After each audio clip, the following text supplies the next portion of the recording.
다 같이 이사야서 32장 2절 말씀을 합독하시겠습니다. 또 그 사람은 광풍을 피하는 곳, 폭우를 가리는 곳 같을 것이며 마른 땅의 냇물 같을 것이며 곤비한 땅의 큰 바위 그늘 같으리니. 아멘.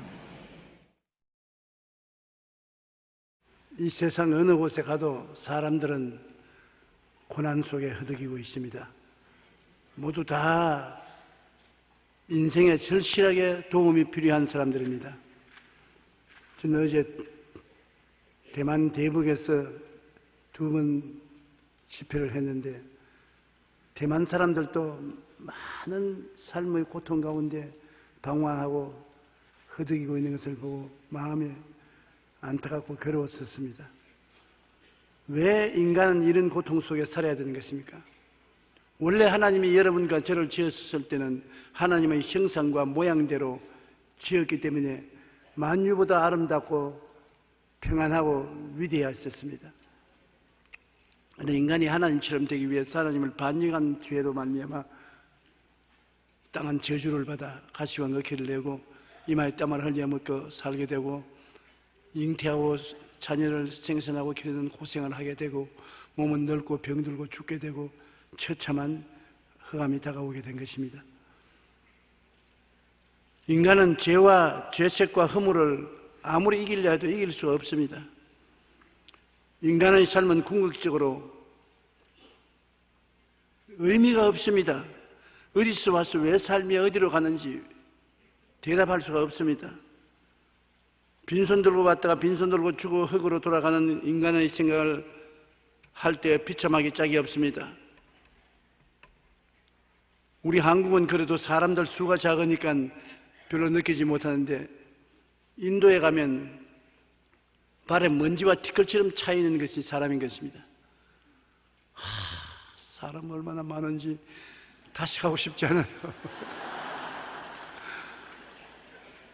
복음을 전가하고 강단에서 내려오는 것도 한 200명의 경찰 특공대가 옆을 둘러 진치해야 되는 것입니다. 인도 사람들은 성자들을 모시고 있던 습관이 있어서 그들에게 손을 얹으면 복이 온다는 그러한 관념을 가지고 있습니다. 그러니까 도저히 차에서 내릴 수가 없는 것은 모두 다 가위나 면도칼이나 이런 것을 가지고 옷자락을 찢어가는 것입니다. 그러니 수많은 사람들이 밀고 땡기고 오면서 그냥 찢어가는데 옷 하나 성한 것도 없어 다 찢기고 그 다음에 차 안에 있으면 차를 얼마나 손으로 두들기든지 차창이 깨어질 지경인 것입니다. 왜 그러냐? 그만큼 인생이 괴롭다는 것입니다. 사망의 음침한 골짜기를 지나 도움이 없고 불안, 초조, 절망, 좌절, 슬픔, 고통이 있으니 어떠한지 도움을 받기 위해서 몸부림치고 아우성치는 탄식인 것입니다. 우리는 그 상황 가운데 절망하고 있을 수가 있겠습니까? 현실의 삶이 너무나 고달프고 모순투성인데 내가 누군지 그 상황도 확실히 알 수가 없는 것입니다. 인간은 절망의 늪에 빠져 허우적거리고 삽니다. 그런데 우리를 건져주실 구원자가 있겠습니까? 힌두교입니까? 모슬렘교입니까? 또 다른 종교인 것입니까? 원래 우리의 조상 아담이 타락해서 우리는 그 타락한 혈통을 따라서 오늘 이 세상 늪에 빠져 허우적거리는데 하나님은 우리에게 새로운 인류 조상을 보내주신 것입니다.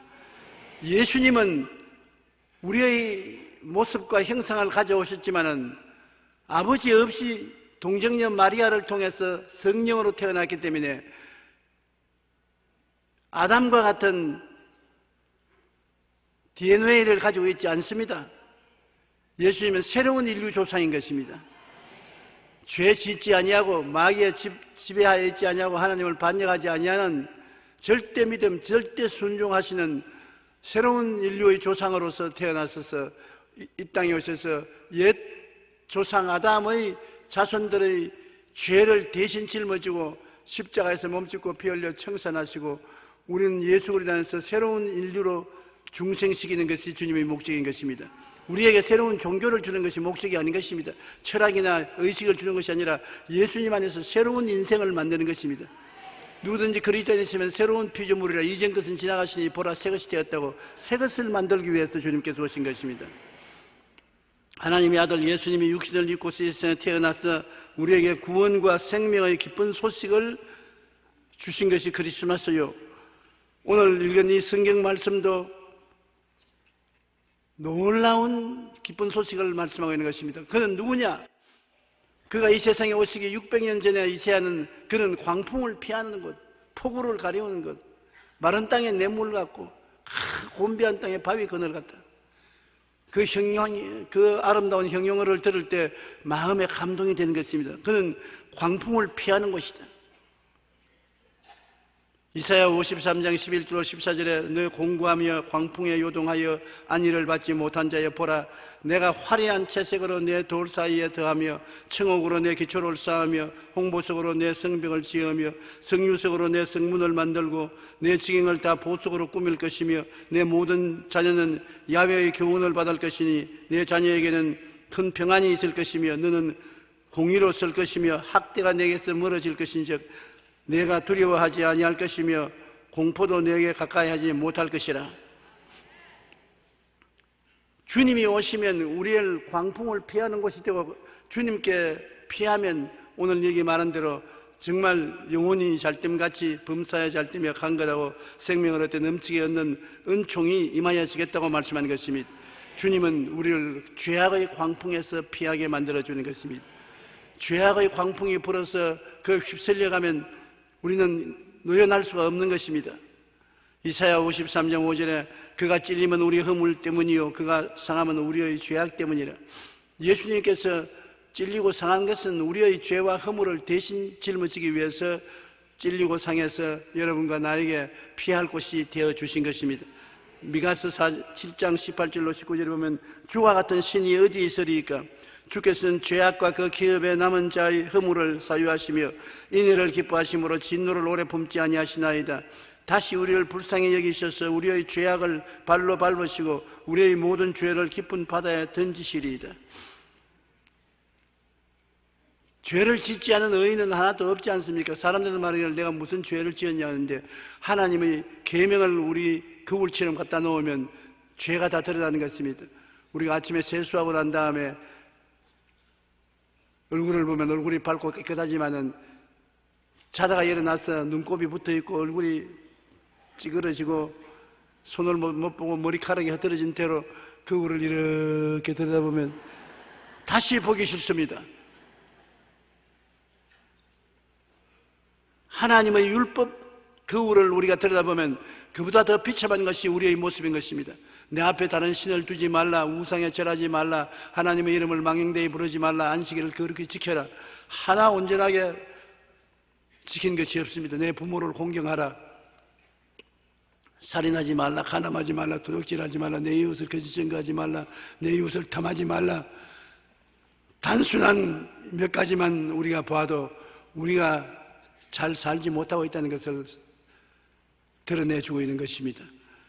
그런데 이 죄악의 광풍이 불어와서 우리를 참수하고 하나님 앞에 심판을 받도록 요청할 때 우리가 누구 어떻게 피하겠습니까? 죄는 마귀가 그를 통해서 하나님께 심판을 요구하는 것입니다. 이 사람이 이런 죄를 지었으니 하나님이 복줄 수 없고 이 사람은 정죄하고 심판해야 된다고 외치는 것입니다. 어떻게 해서 그렇게 할 수 있는 것입니까? 죄 지었기 때문에 죄의 간수는 마귀인 것입니다. 그럴 때 예수 그리스도께서 나와서 우리를 변호해 주는 변호사가 되는 것입니다. 물론 이 사람들이 죄를 지었지만 이 죄값을 내가 십자가에서 못 박여 몸짓고 피 흘려 다 청산했으니 내 피가 그 대가다. 그리스도의 피를 내놓으면 마귀는 더 이상 우리를 참수할 수 없는 것입니다. 죄악의 광풍이 우리를 휘몰아쳐서 우리에게 심판을 받게 하려 해도 예수님의 피가 우리에게 큰 증거가 되고 예수님은 그 보혈의 능력을 통해서 우리에게 광풍을 피하는 피난처가 되어주시는 것입니다. 그리고 질병의 광풍을 피하는 곳이 되는 것입니다. 우리는 세상에 살면서 많은 질병으로 고생하는 것은 주님께서 너는 흙이니 흙으로 돌아가라고 하셨기 때문에 이 몸이 흙인데 흙으로 돌아가기 위해서는 병이 들지 아니할 수 없습니다. 그리고 오늘날 많은 염려, 근심, 불안, 초조, 절망이 있지 않습니까? 마음의 고통은 육신의 질병을 가져오는 것입니다. 마음의 즐거움은 양약이라도 마음의 근심은 뼈로 마르게 한다. 사람은 마음이 몸속에 살고 있는 것이 사람인 것입니다. 마음에 근심이 있으면, 고통이 있으면 그것이 몸에 악영향을 미쳐서 온갖 병이 다 드는 것입니다. 마음이 즐겁고 쾌활하면 온몸에 좋은 영향력을 미쳐서 건강해지는 것입니다. 여러분, 그러므로 매일매일 마음을 즐겁게 하고 쾌활하게 하는 가장 좋은 방법이 감사하는 방법인 것입니다. 아침에 일어날 때 제일 먼저 하나님 감사합니다. 감사를 하십시오. 식사하실 때도 하나님께 고개 숙여 식사 기도하고 하나님 밥 먹게 해주셔서 감사합니다. 옷 입게 해주셔서 감사합니다. 앉고 일어날 수 있게 해주심을 감사합니다. 감사할 것을 찾아서 자꾸 감사하면 감사는 감사를 낳고 감사는 감사를 낳고 그 감사를 통해서 하나님이 기뻐하시고 즐거워하셔서 더 주시고 더 주시고 또 더 주시는 것입니다. 건강도 감사를 통해서 얻게 되고 축복도 감사를 통해서 얻게 되고 화평도 감사를 통해서 얻게 되는 것입니다. 마음에 몹시 고통스럽고 괴롭고 원망스럽고 살기 거부할 때 제일 좋은 해결 방법은 십자가를 바라보고 감사하는 것입니다. 주님 그저 감사합니다. 감사해요. 감사합니다. 그러면 마음에 쓴물이 달아지듯이 싹 변화가 다가오게 되는 것입니다. 우리가 질병의 광풍이 다가올 때 예수님께서 우리 연약한 것을 친히 담당하시고 병을 짊어진 것을 생각하고 주님께서 나를 위해서 채찍에 맞으심으로 병을 짊어지셨으므로 나를 건강하고 튼튼하게 고쳐주십시오. 감사합니다. 주님 치료해 주시니 감사합니다. 사실요, 병이라는 것은 죄값으로 온 것인데 주님께서 27년 전에 다 청산했었어요. 채찍에 맞음으로 말미암아 등이 갈기갈기 찢어지고 때릴 때마다 피가 솟구쳐 올랐습니다. 성경은 말하기를 그가 채찍에 맞음으로 병에서 고침받았다. 40에 보통 하나 감한 말을 맞는데 병을 다 분류를 하면 39가지 종류가 있답니다. 예수님이 40에 하나 감한 39차례 매를 맞고 우리 모든 병을 2000년 전에 이미 다 청산했어요. 법적으로 다 빚을 갚아버렸었습니다. 그러므로 오늘날 우리가 병들어 있는 것은 실상 거짓되고 헛된 것에 속아 있는 것입니다. 마귀에게 속아 있는 것입니다. 진리를 알지니 진리가 너희를 자유케 하리라고 내가 예수님이 날 위해서 질병을 짊어진 것을 확실히 알아야 되는 것입니다. 깨달아 알고 마음에 확신이 생기면 건강하게 된 꿈을 꾸게 되고 믿을 수 있게 되고 나는 건강하다, 튼튼하다, 씩씩하다, 원수 마귀야 물러가라, 질병아 떠나가라고 외칠 수가 있는 것입니다. 마음의 확신, 이것이 굉장히 중요한 것입니다. 마태복음 8장 16절로 11절에 보면 예수께서 말씀하러 귀신을 쫓아내시고 병든 자들을 다 고치시니 이는 선지자 이사야를 통하여 하신 말씀에 우리의 연약한 것을 친히 담당하시고 병을 짊어지셨다 함을 이루려 하심이라. 주님께서 병을 짊어지고 가셨습니다. 이것을 알았으면 여러분 오늘 병을 벗어버리십시오. 생각으로 벗어버리는 것입니다. 여러분이 병과 관계없는 건강한 모습이 된 모습을 마음에 꿈꾸고 믿고 그대로 시인하는 것입니다. 한번 따라 말씀해주세요. 나는 예수님으로 말미암아 병에서 고침을 받았습니다. 병자가 아닙니다. 건강합니다. 튼튼합니다. 감사합니다. 내 믿은 대로 될지어다. 질병의 광풍이 아무리 불어와도 예수님이 계시면 그 질병의 광풍을 피하는 곳이 되는 것입니다. 오늘날 살아갈수록 점점 더 병이 많아지는데 우리는 불안하지 말고 예수님을 꽉 잡고 그리스도를 피난처로 삼고 있으면 두려워할 것 없습니다. 그 다음에는 마음의 고통의 광풍을 피하는 곳이 되는 것입니다. 마음의 고통이 얼마나 많습니까? 가정에도 남편과 아내와 사이에 갈등, 오해, 미움, 원한, 부모와 자식 간의 미움과 원한, 정말 이웃과 서로 물고 찢고 갈등이 말로 다 할 수 없는데 이것을 어떻게 할 수 있는 것입니까? 이 갈등을 마음의 결심으로 해결을 할 수가 없어요. 우리는 갈보리 십자가를 마음에 끌어안으면 십자가에서 치료하는 역사가 일어나서 마음의 갈등이 사라지고 평화가 다가오는 것인데요, 그 희한한 능력이 십자가를 통해서 나타나는 것입니다. 모세가 마라의 선물에 나무가지를 꺾어 던지니 썬물이 달아진 것처럼 여러분 마음의 갈등은 예수 십자가를 끌어안으면 달아지는 것입니다. 십자가를 끌어안고 주여 감사합니다. 주님 나 마음을 치료하여 주시고 마음의 갈등을 잠재워 주십시오. 주여 감사합니다. 감사합니다. 감사하면 원한이 사라지고 미움이 사라지고 염려 근심 불안 초조가 사라지고 마음이 차분해지고 깔아앉고 주님을 의지할 수 있게 되는 것입니다. 저는 마음에 고통이 다가와서 밤잠을 못 잘 때가 많이 있었습니다. 아무리 잘려도 잠이 안 오죠. 마음에 갈등이 오고 고통이 오고 슬프고 원통하고 절통할 때가 있습니다. 어찌할 도리가 없어요. 그때 아무리 다른 방법을 해도 마음이 가라앉지 않아요. 타이레놀을 먹어도 안 가라앉아요. 그래서 내 마음에 십자가를 바라보고 십자가 밑에 엎드려서 주님 그리스도의 십자가를 통해서 내 마음의 고통을 치료해 주시고 가라앉혀 주십시오. 그리고 감사합니다. 그저 감사합니다. 고통을 주는 사람도 감사합니다. 고통을 당하고 있다는 것이 내가 살아있다는 증거 아닙니까? 그러니까는 죽은 놈은 고통도 느끼지 않잖아요. 그러나 살아있으니까 고통도 느끼는 것이니까 감사합니다. 감사합니다. 그러면 나도 모르게 언제 잠을 잤는지 잠을 자버렸었어요. 아침에 자고 나면 마음이 평안하고 깨끗한 것입니다. 마음의 고통과 광풍을 피하는 것은 바로 예수님인 것입니다.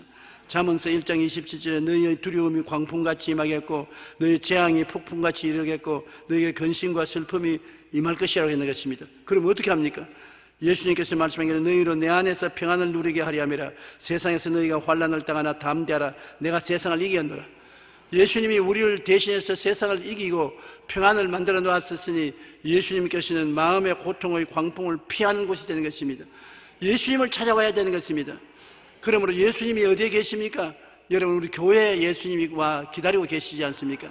수고하고 무거운 짐 자는 다 내게로 오라 내가 너를 쉬게 하겠다 했으니 빨리 교회에 와서 주님께 기도하고 고통을 다 토해놓고 찬양하고 감사하면 주님의 치료가 마음속에 임하여서 마음에 평안이 다가오게 되는 것입니다.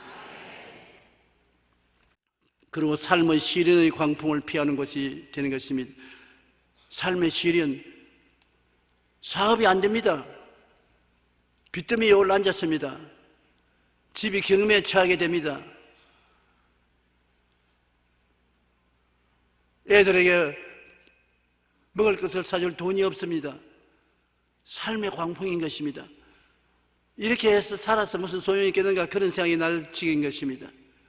삶의 시련의 광풍이 다가오면 그 광풍에서 무엇을 하겠습니까? 살아남기 위해서 온갖 노력을 다하는 것이 아니겠습니까? 마가복음 4장 37절로 39절에 보면 예수님이 제자들과 함께 갈릴리 호수를 지나가는데 큰 광풍이 다가왔습니다. 바람이 불어 배가 물에 침몰할 위기에 처한 것입니다. 제자들이 광풍을 피할 수가 없습니다. 그래서 찾아보니 예수님께서 뱃머리에 벽에 800이라고 주무시는 것입니다. 주님 우리가 죽게 되었으니 살려달라고 하니까 예수님이 일어나서 바람과 파도를 꾸짖으시니 즉시 고요하고 잠잠하게 되었습니다. 예수님께서 깨어 바람을 꾸짖으시며 바다들어 이르되 잠잠하라 고요하라 하시니 바람이 그치고 아주 잔잔하시더라. 예수님은 삶의 시련의 광풍을 피하는 곳이 되어주시는 것입니다. 사람의 힘으로 살지 못할 때 예수님께 내어 던지십시오. 주님께서는 여러분과 나를 책임져 주시는 것입니다. 우리는 예수님을 믿는다고 하면서 맡기지 못한 불신앙을 가지고 있기 때문에 주님이 우리를 위해서 확실히 일하지 못하는 것입니다.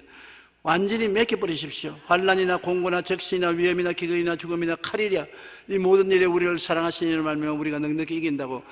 그런 고난에 처한 우리를 사랑하시는 것입니다. 주님이 오신 것은 광풍에 시달리는 사람을 도와주기 위해서 오신 것입니다.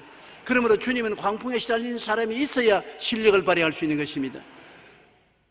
죄인이 있어야 용서할 수 있고, 병이 있어야 치료할 수 있고, 배고픈 자가 있어야 먹일 수가 있고, 광풍에 시달린 자가 있어야 잠잠하게 해줄 수 있는데, 세상은 원래 배고프고 병들고 죄 있고 광풍에 시달리는 곳이 있는 곳이므로 예수님이 우리에게 온 것은 이런 곳에 있는 우리를 건지기 위해서 오신 것입니다. 과연 예수님이 나를 도와주겠느냐, 그런 걱정을 하지 마십시오. 주님은 그런 것을 도우는 전문가로서 와 계신 것입니다. 나는 어떤 사람이 전도하는데 말을 잘못 사용하는 말을 듣고 마음이 언짢았습니다만 그 말이 마음속에 오래 남아있어요. 그 뭐냐면 예수님은 하수구를 치는 하수도 공사자입니다. 그러니 인생이 하수구같이 꽉 들어막히거든 하수구 공사자인 예수님을 청하십시오. 그래서 내가 그 말을 듣고 전도를 하면 전 더 좋은 말을 쓰지 예수님을 무슨 하수구 공사자라고 고약하다 그랬는데 그 말이 제가 몇십 년 전에 들은 이야기인데 지금도 내 입에서 내 마음에 쓰여지지 않고 있어요. 내 마음에 하수구같이 딱 막히면 하수구 공사자는 예수님이니까 청해야 되겠다. 예수님은 여러분 우리의 문제를 해결하기 위해서 오신 것입니다. 그래서 수고하고 무거운 짐진 자들은 다 한두 사람 아니라 다 내게로 오라.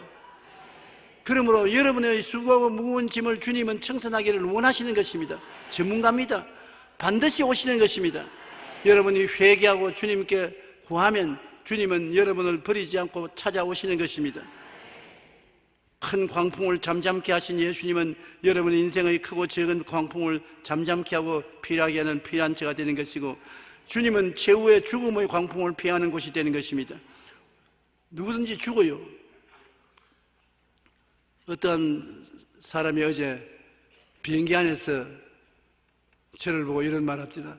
목사님은 지구를 120바퀴나 돌았다 하는데 비행기를 타면 겁이 안 납니까?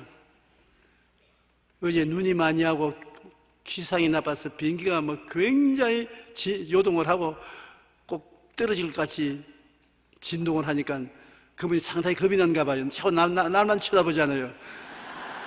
내 생각으로 조 목사가 탔으니까 안 떨어질 것이다. 위로가 되었으니 좋겠다. 그런데 나도 겁은 조금은 났지만 많이는 겁은 안 났습니다. 왜냐? 죽는 것이 겁이 안 나거든요. 옛날에 젊었을 때는 더 오래 살아야 되겠다는 생각 때문에 겁이 나지만 지금은 언제 죽어도 하나님께 원망할 수 없는 것은 76살까지 살았으니 오래 살았지 않습니까? 그만 해도 감사하기 짝이 없는데 죽는다고 해서 원망스러울 것이 없으니까 안 죽으면 좋겠지만 죽어도 괜찮습니다. 그래서 비행기가 뛰고 꿀려도 나는 가만히 앉아서 있으니까 한참 나를 보더니만 나 옆구리를 textex 치지만 목사님은 겁이 안 납니까? 근데 겁난다고 할 수가 있나요? 겁이 안 납니다. 왜 겁이 안 납니까? 그래서 예수님이 계신데 왜 겁이 납니까?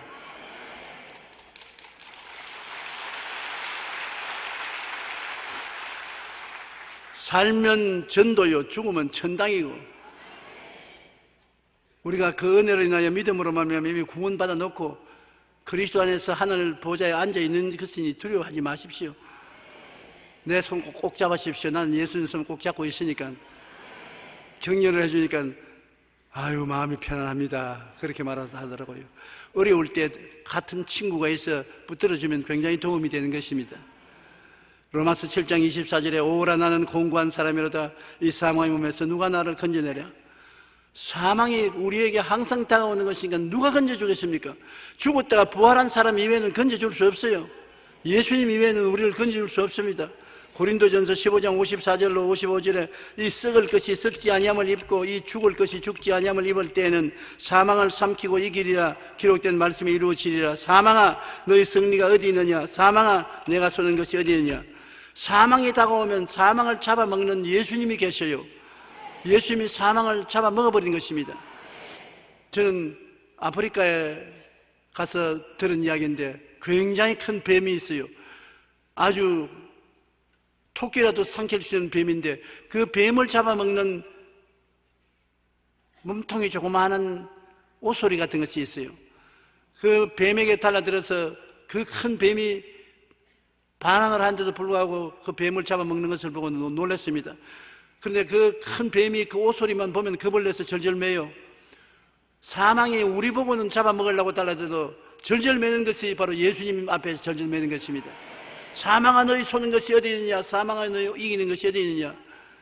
사망의 쏘는 것은 죄요, 죄의 권세는 마귀에게 있는데 마귀는 예수님이 이미 머리를 깨뜨리고 권세를 해제해버렸기 때문에 그러므로 사망은 예수님 앞에 꿈쩍하지 못합니다. 성경에 시편 23편에 내가 사망의 엄심한 골짜기로 다닐지라도 해를 두려워하는 것은 주께서 나와 함께 하심이라. 왜?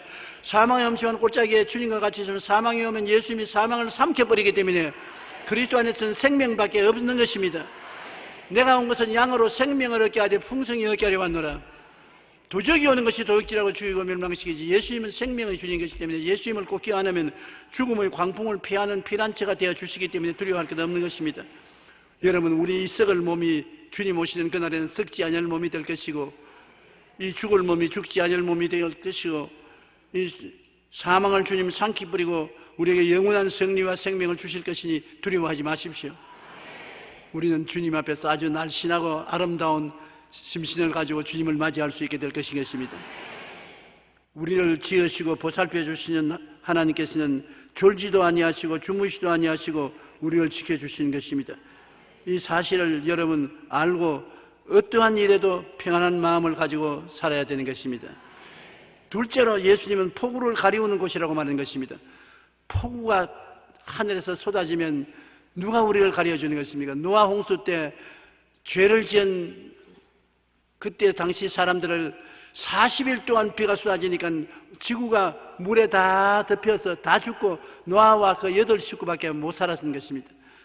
그때 노아는 120년이 걸려서 방주를 지었는데 방주에 자기 가족들이 다 들어가서 8식구가 살고 짐승들이 상상이 다 같이 들어가서 후손을 이 지구상에 퍼뜨리게 만드는 것입니다.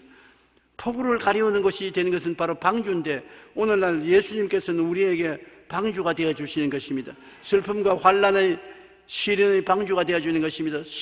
슬픔과 환난과 시련이 폭우와 같이 쏟아지는 것입니다. 하늘에 쏟아져요. 하늘이 새노랗습니다. 어디에 바라볼 데가 없습니다. 그때 누가 우리에게 방주가 되어 주는 것입니까? 예수님 안에 뛰어들어가서 주님 끌어안고 울고 부르시려면 주님이 피난처가 되고 방주가 되어 주시는 것입니다.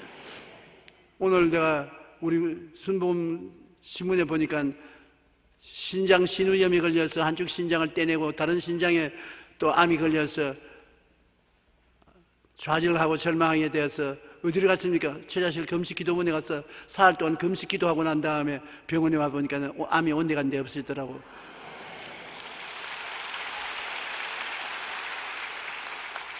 슬픔과 환난과 시련이 폭우와 같이 쏟아질 때는 방주인 예수님께 뛰어들어가는 것이 제일 좋습니다.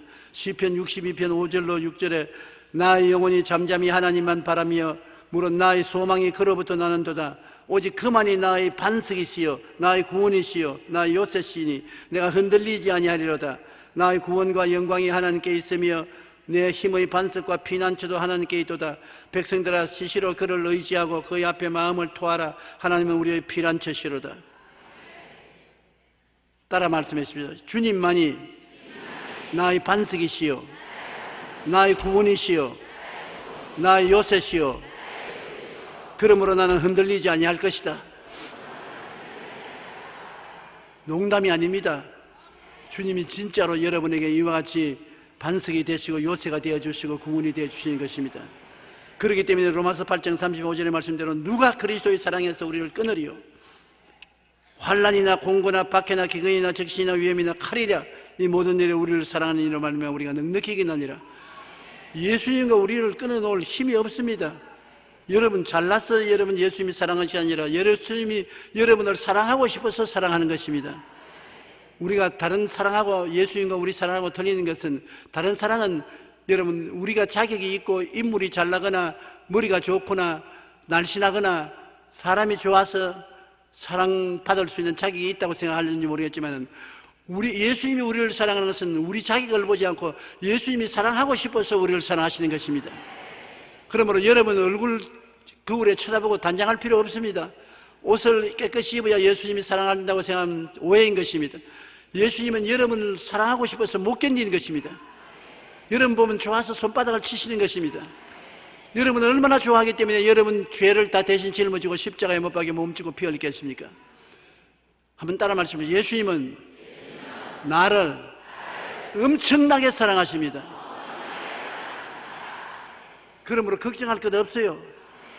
사랑하면 믿을 수가 있는 것입니다. 미워하는 사람 믿을 수 있어요? 못 믿지요. 사랑하면 믿을 수 있지요. 그러므로 예수님을 믿을 수 있습니까? 없습니까? 믿을 수 있습니다. 전적으로 믿을 수 있는 것입니다. 엄청나게 사랑하기 때문에 엄청나게 믿을 수가 있는 것입니다. 그 다음에는 죽음의 폭우가 내릴 때도 예수님 속에 있으면 편안하게 천국으로 들어갈 수 있는 것입니다. 히브리서 9장 27절에 한 번 죽는 것은 사람에게 정하신 것이요 그 후에 심판이 있으리라. 요한복음 5장 24절에 내가 진실로 지서 너에게 이르노니 내 말을 듣고 또 나 보내신 이를 믿는 자는 영생을 얻었고 심판에 이르지 아니하니 사망에서 생명으로 옮겼나니라. 우리는 이미 생명으로 옮긴 사람인 것입니다. 셋째로, 예수님은 마른 땅의 냇물 같은 분이라. 마른 땅에 모든 생명이 다 죽고 말라버린 곳에 강물이 흘러 들어가면은 순식간에 모든 것이 다 살아나는 것입니다. 바로 예수님은 우리의 가슴이 마른 땅같이 되고 우리 가정이 마른 땅같이 되고 우리의 생활이 마른 땅같이 되어서도 예수 그리스도의 이름을 부르고 그리스도를 모셔드리면 그리스도는 생수와 같이 강물같이 흘러 들어온다는 것입니다. 요한복음 7장 37절로 38절에 예수께서 서서 외쳐 이르시되 누구든지 목마르거든 내게로 와서 마셔라. 나를 믿는 자는 성경에 이른 것 같이 그 배에서 생수의 강이 흘러내리리라. 철학적으로 말한 건 아닙니다. 진짜로 목마르거든 예수께 부르짖어 보십시오. 마음이 시원해지는 것이니까. 생수가 마음속에서 넘쳐나는 것입니다. 요한계시록 22장 17절에 성령과 신부가 말하기를 오라 하시는도다. 듣는 자도 오라 할 것이요 목마른 자도 올 것이요 또 원하는 자는 값없이 생명수를 받으라 하시더라. 생명수 강가에 주님이 우리를 불러서서 생명수를 마시게 하시는 것인데, 주님이 하시는 일은 좋은 목자이기 때문에 우리를 푸른 초장에 누이시고 쉴 만한 물가로 이끌어 주시는 것입니다. 초장은 이식주 생활을 말하는 것이고 물가는 생명수를 말하는 것인데, 우리 목자는 우리 양인 우리와 늘 같이 있어서 하시는 일이 푸른 초장에 누이시고 쉴만한 물가로 이끌어 주시는 것이기 때문에 주님을 의지하고 주님 먹을 것 입을 것을 도와주시고 마시고 상쾌하게 행복하게 살도록 만들어 달라고 기도하십시오. 영혼이 잘 되고 범사에 잘 되고 강건하게 해주는 것은 주의 뜻인 것입니다. 내 모든 죄악을 사하시며 내 모든 질병을 고치시며 내 생명을 파멸해서 구속하시고 인자와 긍휼로 관을 씌우시며 좋은 것으로 내 소원을 만족케 하사 내 청춘으로 독수리같이 새롭게 하시는도다. 많은 사람이 하나님의 말씀을 그저 성경에 기록된 말이구나 그렇게 생각하는데 그렇지 않습니다. 우리가 먹고 입고 마시고 하는 실제 생활에 필요한 것처럼 예수님의 말씀은 먹고 입고 마실 수 있는 실제적인 것입니다. 믿음을 통해서 받아들이면 여러분 속에 들어와서 생수의 역할을 하게 되는 것입니다. 마른 땅의 샘물 같은 예수님이 믿음, 소망, 사랑, 의, 평강, 희락으로 마음속에 넘쳐나게 되는 것입니다. 그리고 예수님은 우리 속에 희망의 냇물의 근원이 되는 것입니다. 요한복음 4장 13절로 14절에 예수께서 대답하여 이르시되 이 물을 마시는 자마다 다시 목마르니와 내가 주는 물을 마시는 자는 영원히 목마르지 아니하리니 내가 주는 물은 그 속에서 영생토록 사는 샘물이 되리라. 이 세상에 사람이 지위나 명예나 권세나 돈이나 좋은 옷이나 지식이나 이런 것이 생수가 될 것이라고 생각하는데 얼마 안 있으면 다 말라버리고 말아요. 헛되고 헛되며 또 헛되고 헛되며 모든 것이 헛되도다.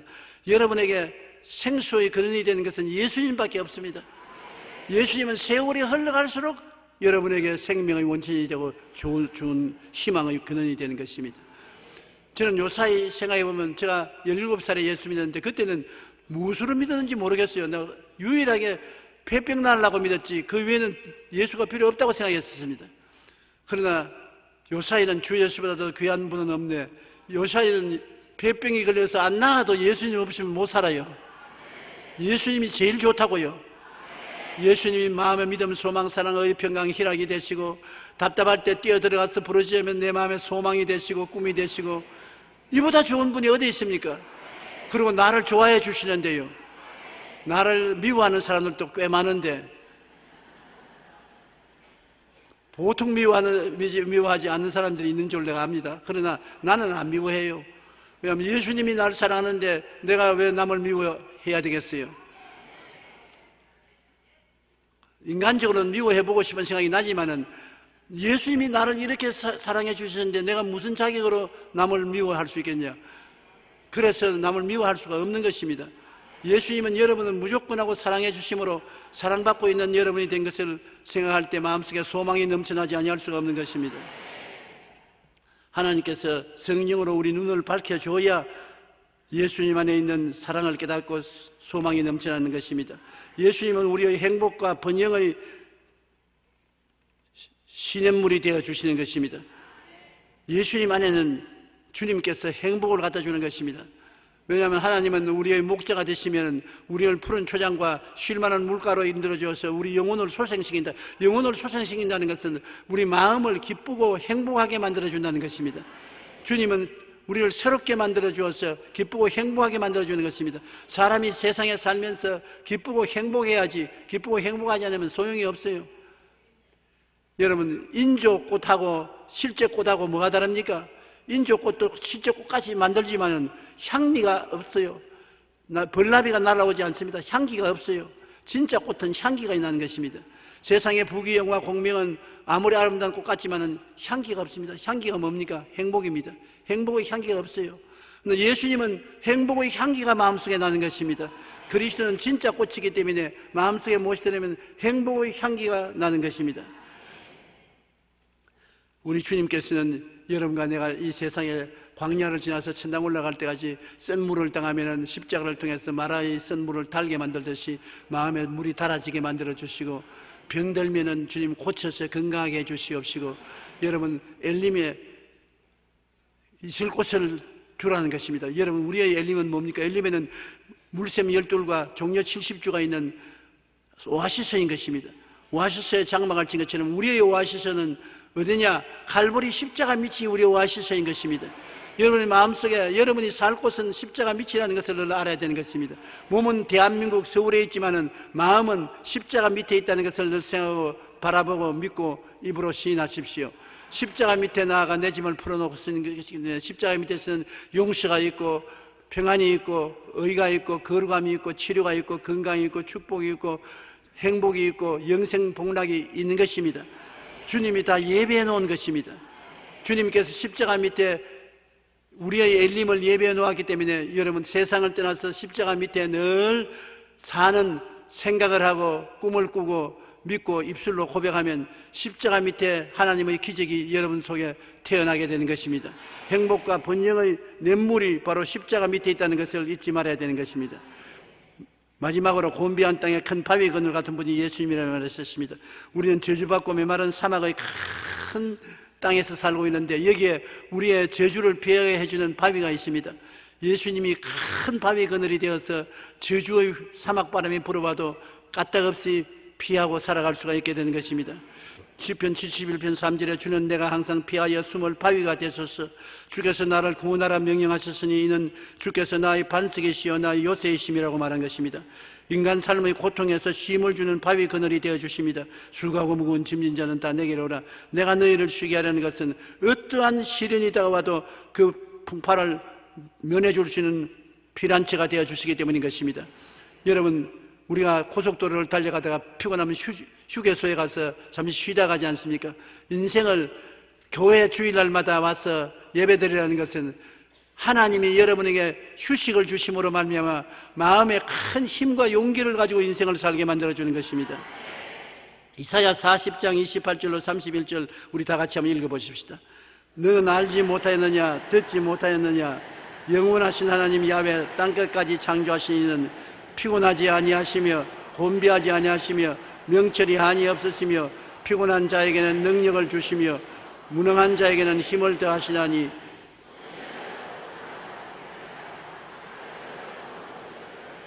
오직 야훼를 낭망하는 자는 새 힘을 얻으리니 독수리가 날개치며 올라감 같을 것이요 다른 박질하여도 곤비하지 아니하겠고 걸어가도 피곤하지 아니하리로다. 예수님께 남아서 그리스도를 예배하고 앙망하고 찬송하고 기도하고 감사하면은 바로 피곤하고 고달픈 삶의 휴식처가 되어주시는 예수님이신 것입니다. 다른 박질하여도 곤비치 아니하겠고 걸어가도 피곤치 아니하리로다. 그렇기 때문에 일주일 내내 다른 박질하고 곤비하고 피곤하더라도 주일날 교회에 와서 주님을 예배하고 나면 심신이 새로워지고 행복해지고 기뻐지고 힘이 생기는 이유가 거기에 있는 것입니다. 그러므로 예수님은 곤비한 땅에 큰 바위 그늘 같으므로 그리스도를 떠나서 살 수가 없는 우리인 것을 알아야 되는 것입니다.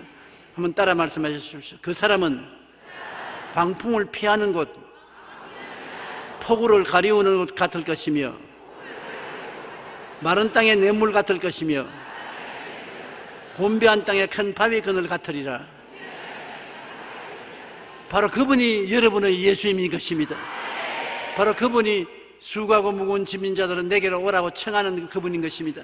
바로 그분이 볼지어다 내가 문 밖에 서서 두드리느니 누구든지 내 음성을 듣고 문을 열면 내가 그에게로 들어가 그와 더불어 먹고 그는 나와 더불어 먹으리라고 하시는 분이 그분인 것입니다.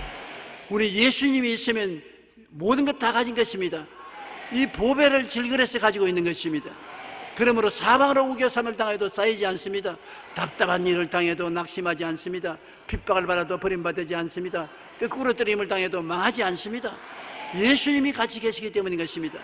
주 예수보다 더 귀한 것이 어디 있습니까? 예수님이 계시기 때문에 희망도 있고 꿈도 있습니다. 삶의 기쁨과 즐거움과 행복이 있습니다. 이 고달픈 삶에 예수님 때문에 푸른 초장 쉴만한 물가로 우리가 나아갈 수 있게 되는 것입니다. 그러므로 예수 믿게 된 이것을 얼마나 감사하게 생각해야 될지 말로 다 할 수 없습니다. 예수님은 우리의 기쁨과 우리의 소망이 되신다는 것을 잊지 마시기 바랍니다.